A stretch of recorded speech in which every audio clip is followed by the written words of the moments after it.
Bienvenue sur Manipura, un podcast de développement spirituel qui s'adresse à vous si vous souhaitez vous reconnecter à votre plein pouvoir en prenant confiance en vos capacités et en étant aligné avec vous-même et l'univers, vers une sphère émotionnelle et mentale équilibrée et un ego sain.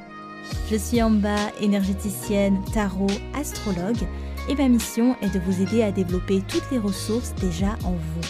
À travers des outils comme l'énergétique, l'astrologie et la cartomancie, mon objectif est de vous rendre acteur de votre mieux-être et indépendant sur le chemin de votre spiritualité. Je vous souhaite une excellente écoute. Bonjour à tous et bienvenue sur le podcast Manipura. Je suis ravie de vous retrouver aujourd'hui pour ce nouvel épisode thématique un peu hybride.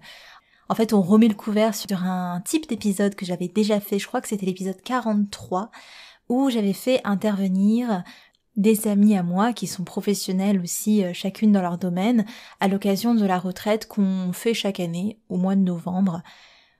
Et dans cet épisode, elles vont toutes les deux intervenir sur leur champ de compétences, donc Shiva Priya sur l'alimentation et Sev sur le yoga. Quant à moi, j'entrecoupe un petit peu tout ça, deux petits conseils, et on va se pencher plus particulièrement aujourd'hui. Le but de cet épisode, c'est de vous donner plein de petits tips comme ça. C'est pour ça que je dis que c'est un peu hybride. C'est comme si on avait pris un chapeau et on avait mis plein de papier dedans et on tirait des tips un petit peu au hasard.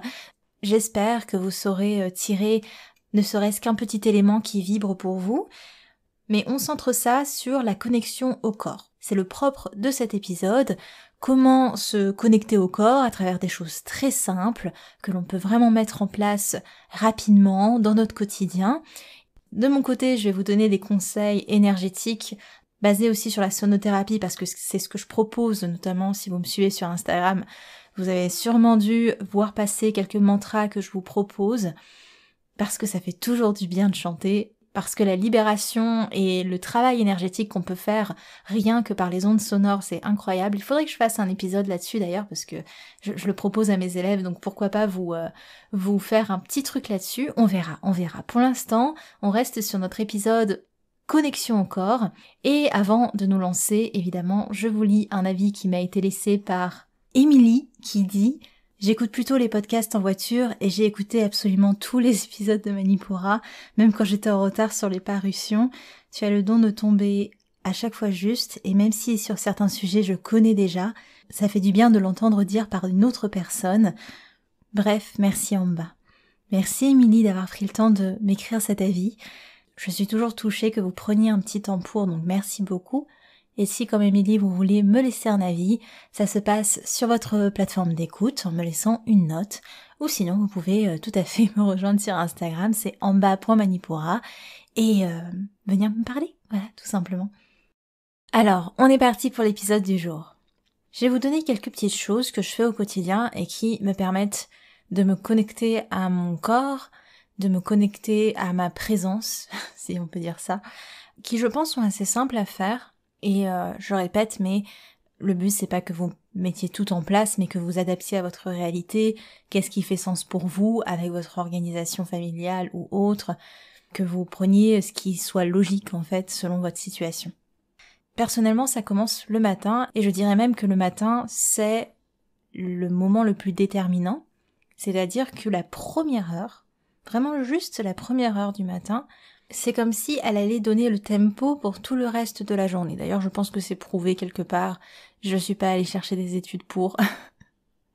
Mais bon, cette première heure du matin, c'est comme un programme pour votre cerveau.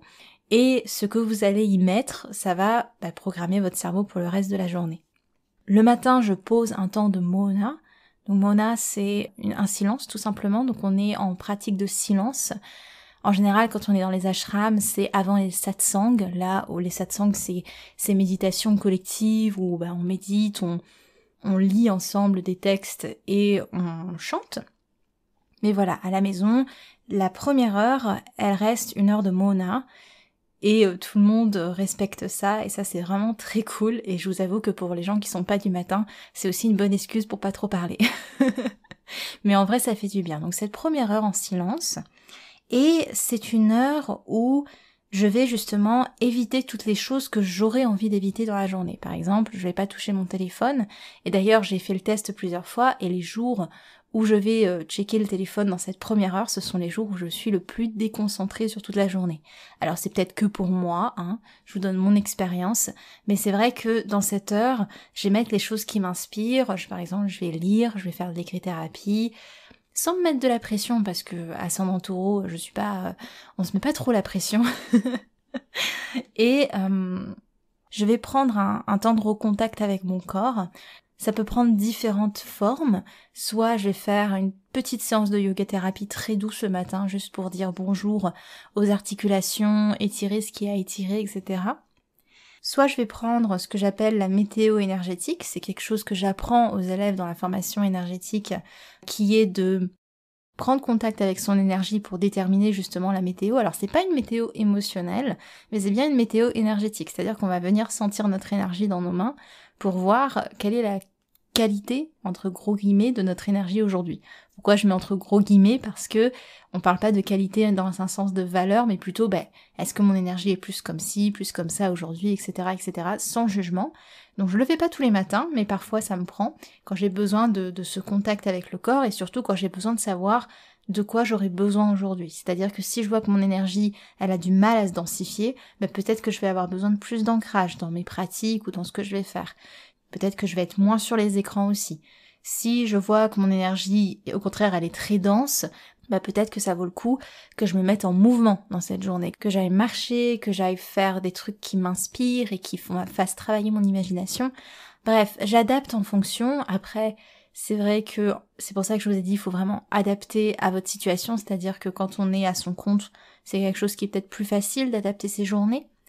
Mais je pense qu'on a toujours peut-être 15 minutes quelque part dans notre journée pour nous donner quelque chose, pour nous faire un petit cadeau à soi-même et apporter ce qui nous ferait du bien. En tout cas, si vous pensez ne pas avoir ces 15 minutes, vous les avez, il faut les prendre quelque part et il faut dire à vos proches de vous laisser 15 minutes pour vous. C'est obligatoire. Vous leur dites que c'est en bas qui a dit ça. Voilà quelques petits rituels du matin. Sinon, il va y avoir tout au long de ma journée des pratiques sonores. Je vais vous en parler tout au long de ce podcast. Et le matin, parce que je n'ai pas vraiment de voix le matin, on peut faire une pratique de fredonnement. C'est-à-dire que on va prendre notre corps comme comme ce que c'est au final une caisse de résonance, et on va faire jouer les différentes voûtes qui permettent la résonance dans le corps. Vous avez différents paliers sonores, si je peux dire, dans le corps, qui permettent la résonance. Vous avez la gorge, vous avez toute la région bucco-dentaire, vous avez la poitrine, vous avez le ventre, etc. Donc vous pouvez jouer avec vos colonnes sonores pour juste fredonner, accueillir un son en vous. Et surtout, si je le fais le matin, je me prends vraiment pas la tête et je laisse mon corps me dicter ce qu'il a envie de faire.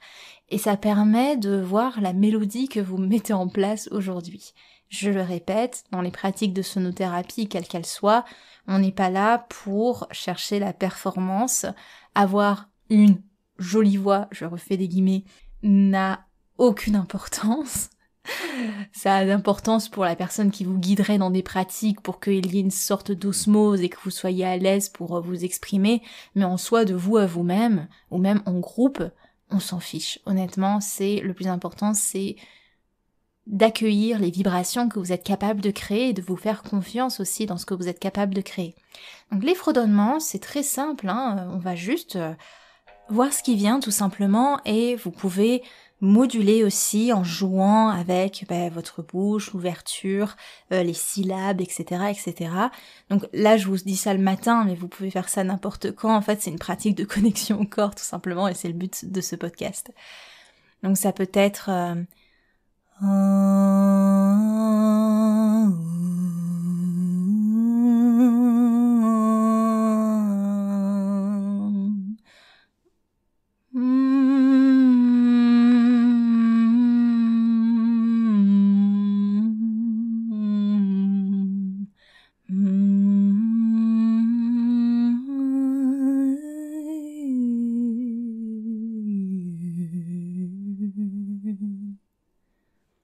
Donc voilà, je vais pas chercher la beauté ici, je vais juste suivre la vibes, le mouvement.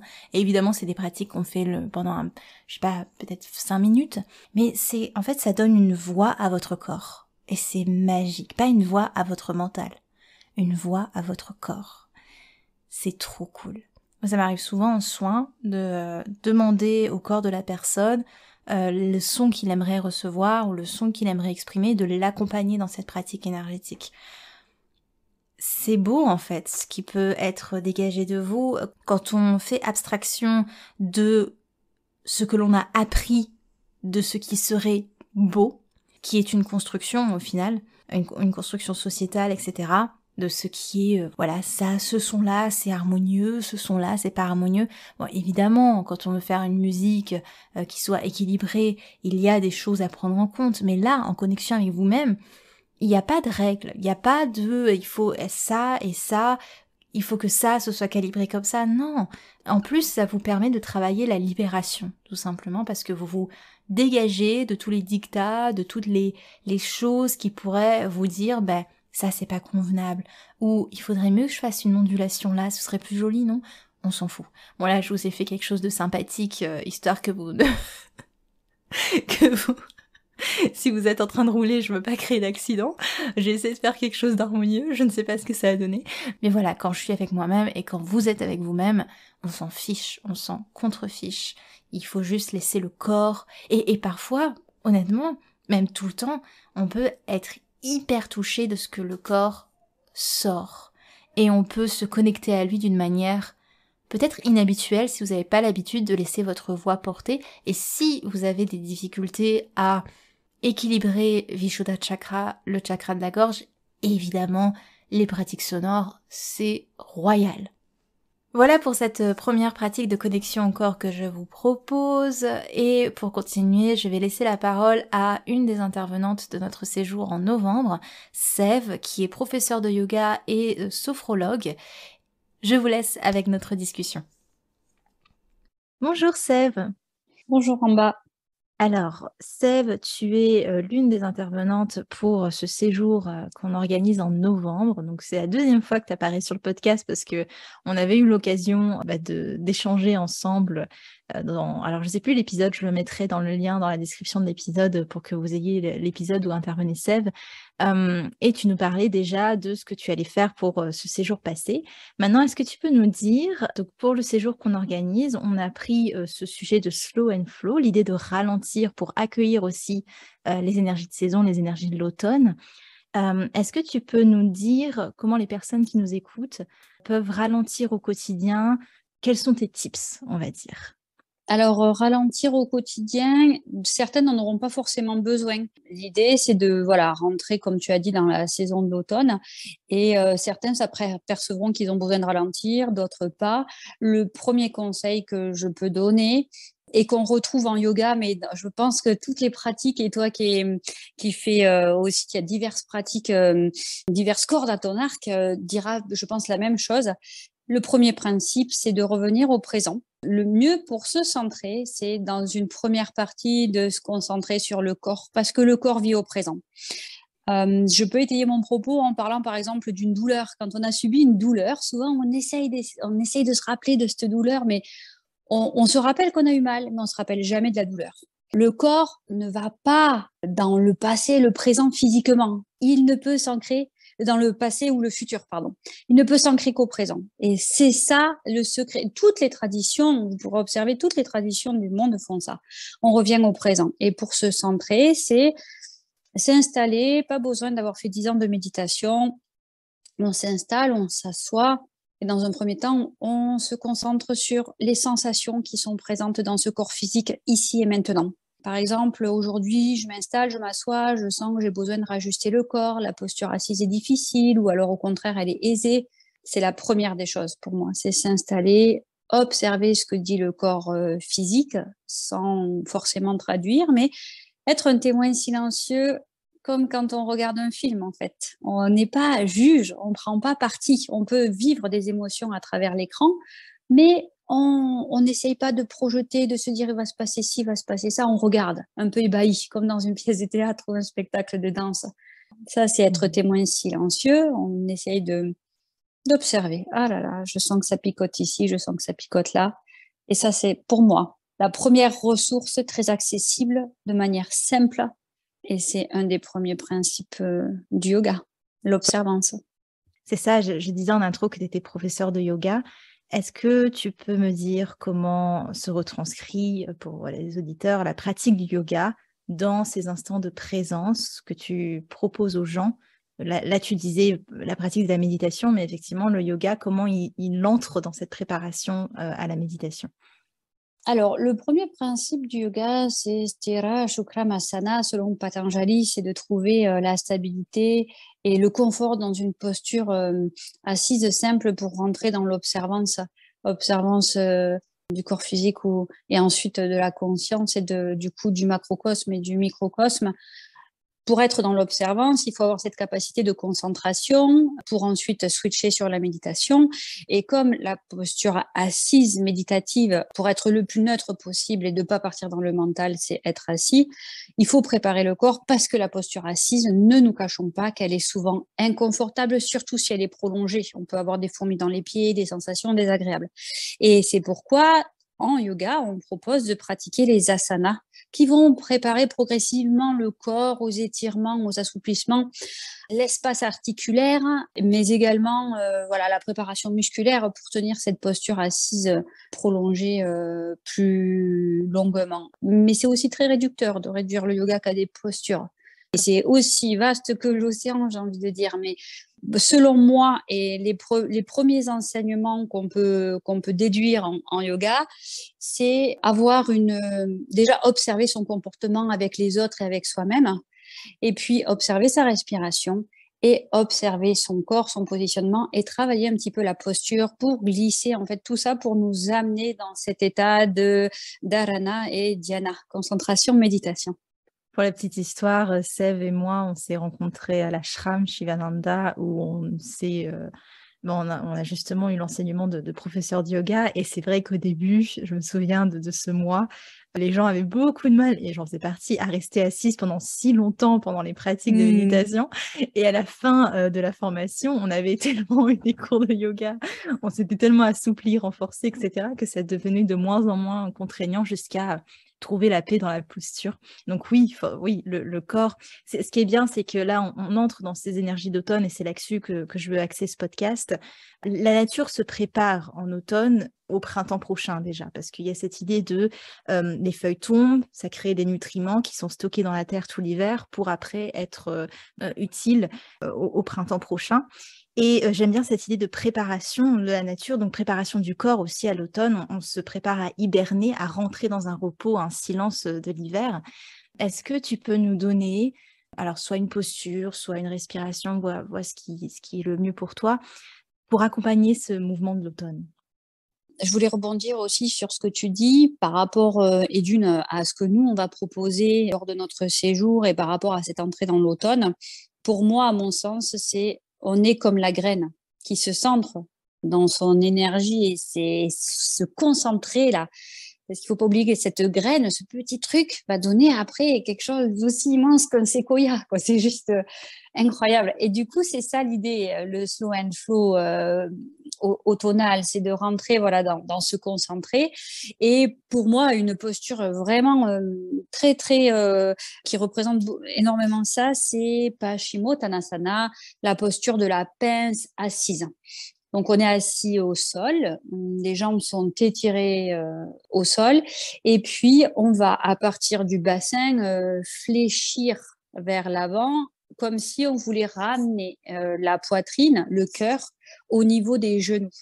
Et en fait, une fois plié en deux, même si la poitrine ne touche pas les genoux, une fois qu'on a cette posture, on est un peu presque comme recroquevillé, c'est-à-dire qu'en fait, c'est notre cœur qui rencontre nos jambes et c'est un retour à soi, un peu comme la graine qui vient centrer son énergie là pour redonner tout son potentiel à l'automne.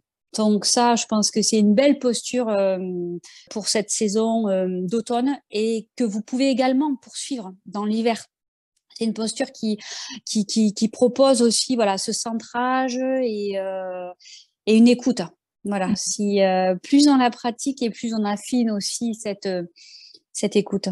On peut en parler un petit peu rapidement. Il y a effectivement cette posture qui peut être prise activement, mais aussi prise dans quelque chose de très relaxation, on se dépose. Oui, C'est comme la dans le yin. thérapeute qui parle, tu sais. Ouais, c'est ça. Mais comme le yin yoga, Tout exactement, à c'est ce fait, qu'ils ouais. font. Ils la font totalement en passif. Vous équipez l'arrière des genoux parce que du coup, ça crée un étirement de l'arrière des jambes. Et pour être un petit peu plus détendu, voilà, il faut mettre un support sous les genoux et ne pas hésiter à s'équiper peut-être aussi d'une sangle ou d'une ceinture. Je dis une sangle parce que c'est le terme un peu technique, mais ça peut être un foulard ou l'écharpe qui va d'ailleurs vous servir bientôt pour l'hiver, quoi, et qui peut être mise au niveau des pieds et pour avoir un support aussi, en fait, c'est pour répartir les poids de charge et ça aide en fait le corps. Il y a moins de charge sur un endroit, c'est beaucoup mieux réparti sur tout l'ensemble du corps et ça aide à la posture. Tu vas accompagner les élèves dans ce cours, dans ce séjour. Tu seras notamment chargée des cours de yoga, mais pas que. Et ils vont sûrement apprécier d'être entre tes mains parce que c'est tellement agréable aussi de se laisser guider, de se laisser porter. Est-ce que tu peux nous donner un petit bonbon, un petit aperçu de ce que tu prépares ou de la manière dont tu vas créer ces cours? La création des cours va s'ajuster, se peaufiner avec l'énergie du groupe parce que pour moi, mais ça, je crois que c'est pareil pour toi en bas. Et en fait, l'énergie du groupe va donner le ton, va guider aussi les postures et va guider aussi le flow, du coup, le rythme. Je vais bientôt en Inde et du coup, je vais enchaîner derrière la retraite et forcément que ce voyage va venir aussi amener des choses. Et en tout cas, aujourd'hui, mes cours, mes séances, il y a toujours un temps de centrage, un temps de respiration, un moment de préparation du corps. Et ensuite, il y a le séquencement postural et il y a donc tout ça pour Shavasana. C'est le moment où on est au sol et on est dans cet espace en essayant d'approcher ce qu'on appelle la conscience pure ou voilà cet état un peu contemplatif, méditatif. Juste dire un tout petit peu qu'il y aura ce qu'on appelle une puja, une cérémonie traditionnelle pour amener tous les bons auspices pour cette retraite. Donc voilà, ça c'est quelque chose aussi à laquelle il faut assister parce que ça c'est juste accompagné du feu, c'est juste extraordinaire. C'est magique. Et puis suivi, je pense, du coup, ce sera à la suite des bhajans où on va chanter.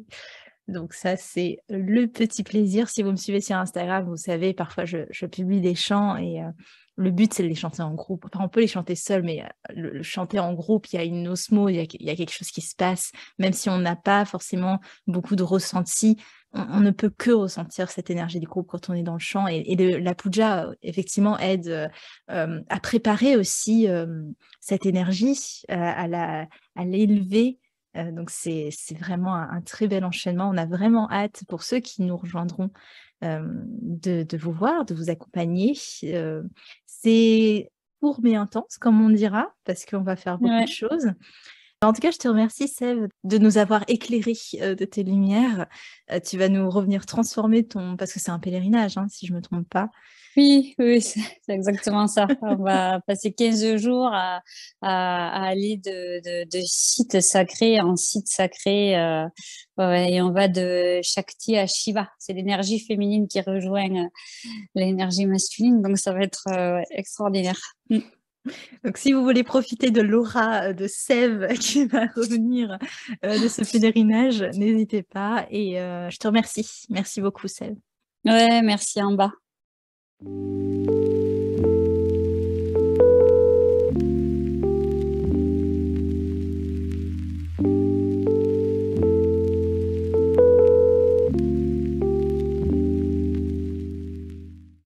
De retour avec moi, bienvenue, bienvenue. Je vous propose une autre pratique de connexion au corps par le son. Donc on a vu le silence, qui est en soi une pratique sonore. On a vu le fredonnement pour la libération de la voix du corps. Ce que je fais aussi dans la journée, c'est que je vais chanter un mantra pour bénir mes repas. En fait, c'est plus pour apporter énergétiquement des nutriments à mon repas. Personnellement, je suis pas dans l'alimentation vivante, qui est de garder l'aliment le plus cru possible ou le plus frais possible, parce que c'est une pratique qui demande quand même de s'installer dans le temps. Donc moi, c'est pas encore le cas en tout cas. Donc pour m'assurer quand même qu'énergétiquement mon assiette est pleine de prana, de souffle vital, je vais chanter un mantra pour relever la saveur pranique de mon repas justement. Ce mantra, je pense vous en faire un reel sur Instagram, donc si vous voulez le voir, l'écouter du coup et le noter, rendez-vous sur mon Instagram en bas.manipura. Je vais le faire parce que là, de toute façon, si je vous le donne, vous n'allez pas le retenir, ça ne sert à rien, il est assez long. Et ça vous permet comme ça de checker un petit peu ce qu'on fait sur Instagram parce que c'est trop cool quand même. Donc voilà, ça c'est une de mes pratiques de recharger praniquement mes repas via le chant de mantra, via les vibrations sonores. Et comme on parle de repas, ça me fait une super transition. J'ai pas fait exprès en plus. Pour mon deuxième entretien, cette fois-ci avec Shiva Priya, qui va s'occuper de nous nourrir pendant la retraite, et Dieu sait que c'est important parce que c'est là qu'on va avoir tous ces nutriments pour suivre les cours et les ateliers qu'on vous prépare. Et Shiva Priya va nous parler de l'alimentation, notamment ayurvédique. Elle est praticienne en ayurveda, également lithothérapeute et professeure de yoga. Je vous laisse avec notre discussion.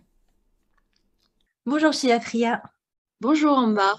Alors, tu fais aussi partie de ce séjour qu'on organise. J'avais envie de te faire intervenir parce que on est dans cette logique d'être présent à soi-même. Avec l'automne, il y a ce retour à soi, cette introspection.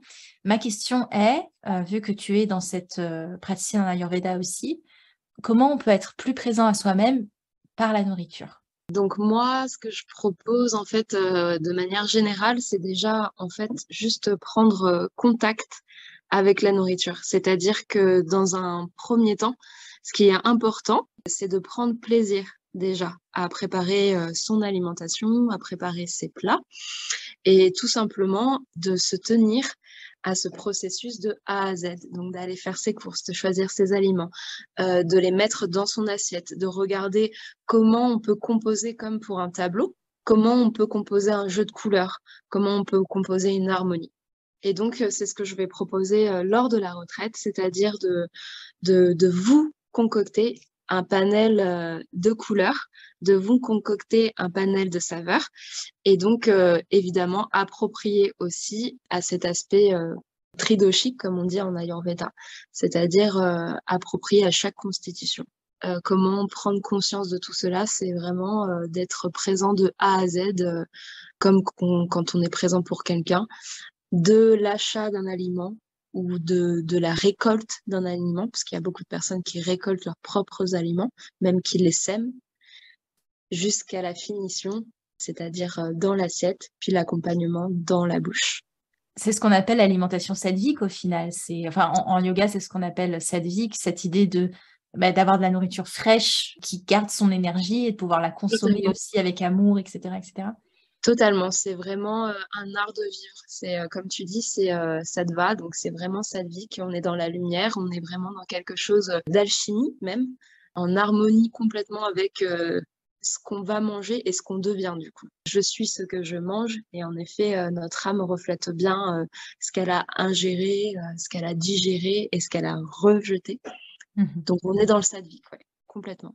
Et pour les personnes qui, c'est peut-être un peu compliqué d'avoir de la nourriture fraîche dans le sens où voilà, on a peut-être des mères de famille qui ont des boulots très prenants, qui n'ont pas forcément de jardin. Bref, je mets un petit peu un archétype ici, mais c'est pour donner une idée. Est-ce que tu peux nous donner un petit tips, un petit quelque chose pour être présent à soi-même par la nourriture? Tout simplement de s'accorder un temps. C'est-à-dire que oui, on a tous des emplois du temps overbookés. Moi-même, je suis maintenant jeune maman. Donc, je sais ce que c'est de pas avoir le temps, mais juste de transformer les choses, de se dire, à un moment donné, je me prends quand même du temps. Même si c'est compliqué, on a tous ne serait-ce que 10 minutes pour se poser et ne serait-ce que de choisir ses aliments. Par exemple, en termes de saison, évidemment, il faut aussi choisir ses aliments par rapport à la saison qui nous compose. Donc, et dire, là, j'ai ça dans mon frigo. Je vais me prendre 10 minutes. Ce soir, je me ferai ça.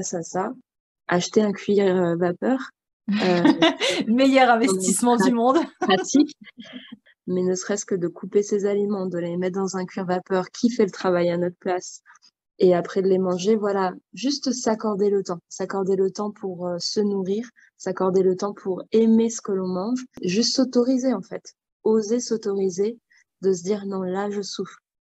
Même si on se dit qu'on est busy, moi-même je le suis, je me dis des fois non, là je me l'autorise parce que je sais que c'est pour mon bien-être et que, comme tu disais, la notion de sattva, je sais que c'est vraiment pour me mettre en lumière aussi à travers cette alimentation.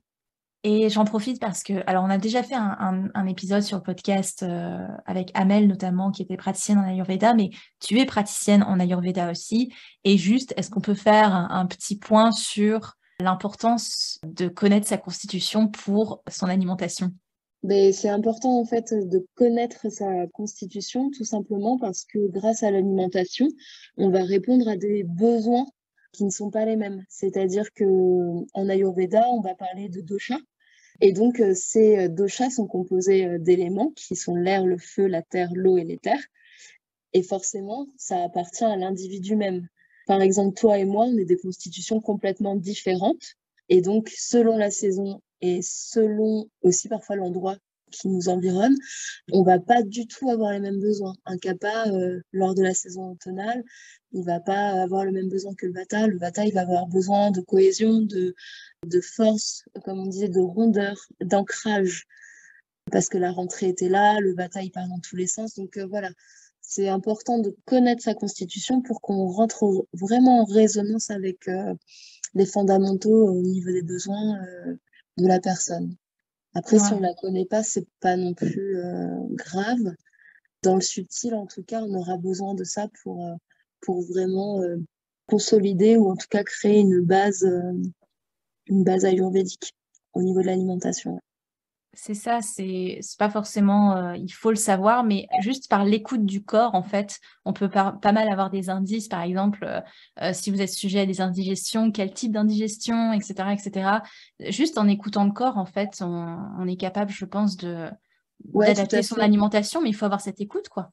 Tout à fait. Et puis même un praticien d'Ayurveda, il peut regarder la structuration du corps. De là, il peut en déduire des choses sur le métabolisme et de là, il peut conseiller justement en alimentation. Un praticien, souvent, la morphologie ne trompe pas. Mais bon, voilà, après ça, ça rentre vraiment dans le domaine de l'Ayurveda pur et dur. Mais en tout cas, lors de la retraite, on proposera justement une alimentation qui convient aux 3 doshas. Comme ça, il n'y aura pas de jaloux, il y en aura pour tout le monde. Super. En tout cas, je te remercie, Shiva Priya, d'être intervenue sur le podcast. On aura le plaisir, du coup, de se retrouver en novembre avec l'alimentation, certes, mais aussi peut-être les massages, du coup, on va voir. Est-ce que tu veux nous dire un petit peu ce que tu prépares pour les participants? Oui, en effet, donc il y aura des consultations en massage Abhyanga qui seront proposées. Le massage Abhyanga, c'est un massage traditionnel indien qui est beaucoup utilisé maintenant en Occident parce que on travaille énormément sur les marmas. Et voilà, c'est les canaux énergétiques, alias les nadis. Et évidemment, là encore, j'utiliserai une huile tridoshique qui correspond à chaque constitution, donc que ce soit Vata, Kapha ou Pitta. Donc c'est l'huile de sésame. Et donc le but à travers ces massages, c'est vraiment un massage de drainage, mais aussi qui vient travailler, donc comme je disais, sur les marmas, mais c'est un massage aussi qui vient répondre totalement à ce dont le corps a besoin à ce moment-là, puisqu'on est vraiment dans le subtil, presque dans un travail énergétique profond. Je te remercie d'être intervenue et puis on se dit à novembre. Merci Amba et puis on se dit en novembre, oui, au Nid des Anges et en présentiel. Oui. Merci. Merci.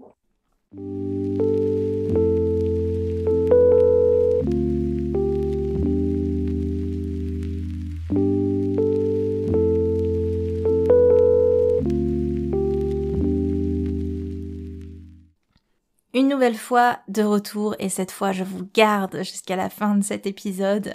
Merci beaucoup d'être arrivés jusque-là et parce que vous êtes les plus courageux, j'en suis absolument certain, je vous le donne une dernière pratique qui est une des plus puissantes pour la reconnexion à soi, mais aussi peut-être une des plus difficiles, je pense. Il faudrait la faire dans un cadre où vous vous sentez en confiance, et surtout ne pas la faire peut-être entre deux trucs, vraiment à la va-vite, etc. Non, c'est une pratique que l'on fait pas souvent. Vraiment, quand on a besoin de grosses libérations émotionnelles, c'est une connexion au cœur en fait. On a fait la connexion au corps avec le fredonnement, où je vous ai dit qu'on pouvait venir moduler avec toutes les voûtes et les colonnes sonores dans le corps.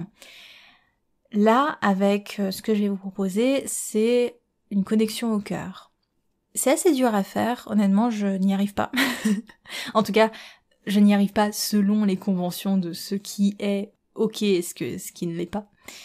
Donc c'est une connexion au cœur, et c'est en fait un chant gluttural qui est très grave et qui va vous reconnecter à votre cœur. En général, on n'a pas besoin de le faire très longtemps parce que ça peut déjà faire remonter certaines émotions et de laisser vraiment l'émotion monter et de la vivre et de la laisser sortir surtout. Donc pourquoi pas aussi la faire accompagner, cette pratique, si vous sentez que vous avez peut-être des émotions qui sont un petit peu difficiles à gérer, n'hésitez pas à vous faire entourer. Donc c'est assez difficile, hein, honnêtement, en tout cas c'est assez difficile à placer. Je vais peut-être pas y arriver. Mais rien que l'intention et l'essai, vous êtes déjà en train de faire un petit toc-toc à la porte de votre cœur pour lui demander de s'ouvrir à vous. J'ai une âme de poète aujourd'hui. Alors, donc c'est un chant gluttural, donc ce qui va aider, c'est de mettre le menton un petit peu vers la poitrine, pas trop parce que faut pas non plus comprimer la gorge, mais un petit peu quand même, et de revenir à votre intériorité. Donc je vais essayer de me centrer et de vous faire ce chant du cœur.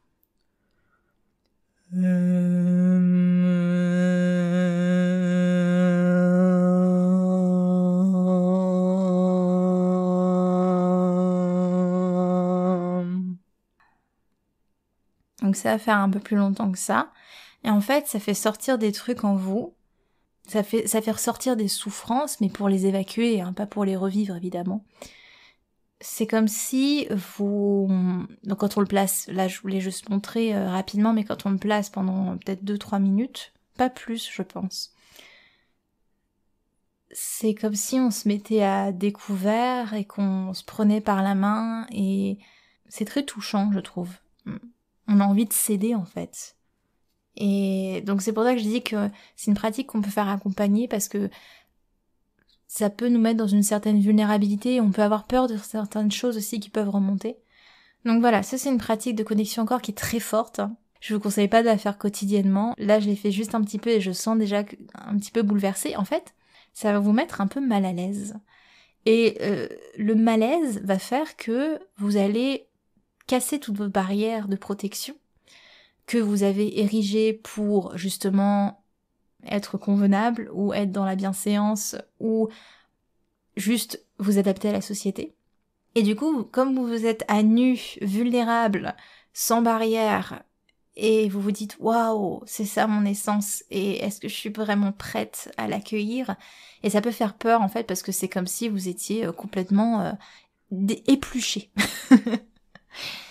Mais c'est aussi comme un chant de votre âme en fait, qui résonne dans votre corps et dont il faut pas avoir peur en fait. Il faut pas avoir peur parce que la peur, elle vient que si on va catégoriser ce que l'on entend comme quelque chose de mauvais, quelque chose de malsain, quelque chose de pas normal, alors que tout ce qui émane de vous, ce sont des créations, et comme toute création, vous avez la main mise dessus dans le sens où vous pouvez créer tout ce que vous souhaitez.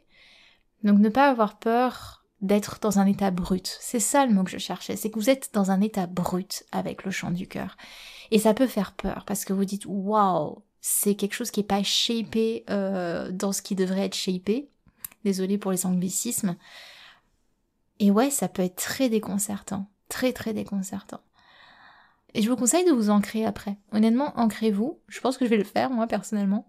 Ancrez-vous parce que ça va vous permettre de vous reconnecter à la terre et de vous voir comme, en fait, c'est comme un cri animal, en fait.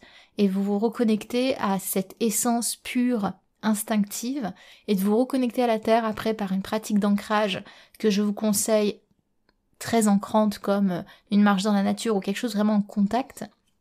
D'ailleurs, ça me fait penser, c'est des chants qu'on retrouve, alors je vais pas dire de bêtises parce que c'est vraiment pas mon champ de compétence, mais les chants gutturaux, ce sont des chants qui sont dans énormément de cultures, je crois amérindiennes, si je ne me trompe pas.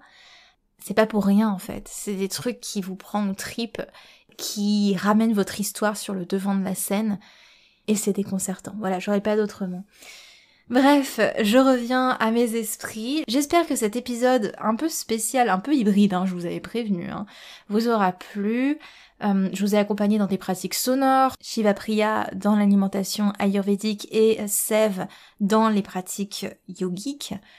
Évidemment, si vous êtes intéressé par ce séjour qui aura lieu du 10 au 13 novembre en Ardèche, je vous mets simplement les contacts de Shiva Priya et de Sev dans la description de l'épisode. Ce sont 4 jours et 3 nuits dans lesquels on va vraiment expérimenter déjà au cœur de la nature que nous offre ce site. On va faire du yoga, on va faire de la méditation, des bains sonores, vous allez faire du chant avec moi, des bhajans. Il y aura des cercles de parole avec moi aussi, des ateliers énergétiques et astrologiques, de la lithothérapie sur place, avec évidemment des bons petits plats et une ambiance chaleureuse. Pour moi, c'est le seul événement réel de l'année que j'ai pour l'instant pour vous rencontrer en vrai. Donc c'est tellement cool parce que ça permet de casser un petit peu la distance et de vous rencontrer, d'être pleinement là pour vos questionnements, d'être pleinement là dans votre énergie aussi pour vous accompagner. Donc si vous voulez me rencontrer et si vous voulez rencontrer mes charmantes amies intervenantes dans ce magnifique lieu d'Ardèche, je vous laisse prendre contact avec mes amis. Si vous n'êtes pas intéressé, j'espère au moins que cet épisode vous aura donné quelques petites choses à mettre en place au quotidien pour vous reconnecter dans votre corps. Dans tous les cas, je vous remercie et je vous retrouve la semaine prochaine pour un épisode d'énergie astrale. C'était en bas de Manipura. À l'épisode prochain. Merci. Manipura, c'est déjà terminé pour aujourd'hui. Je vous remercie de votre écoute et si cela vous a plu, n'hésitez pas à partager et à laisser un avis sur Apple Podcast ou Spotify. Pour continuer vos explorations en cliquant sur le lien dans la description de l'épisode, vous pouvez télécharger gratuitement tous les e-books Manipura ou faire le quiz « Quel est votre guide astrologique ?» Quant à moi, je vous dis à la prochaine et surtout, prenez bien soin de vous.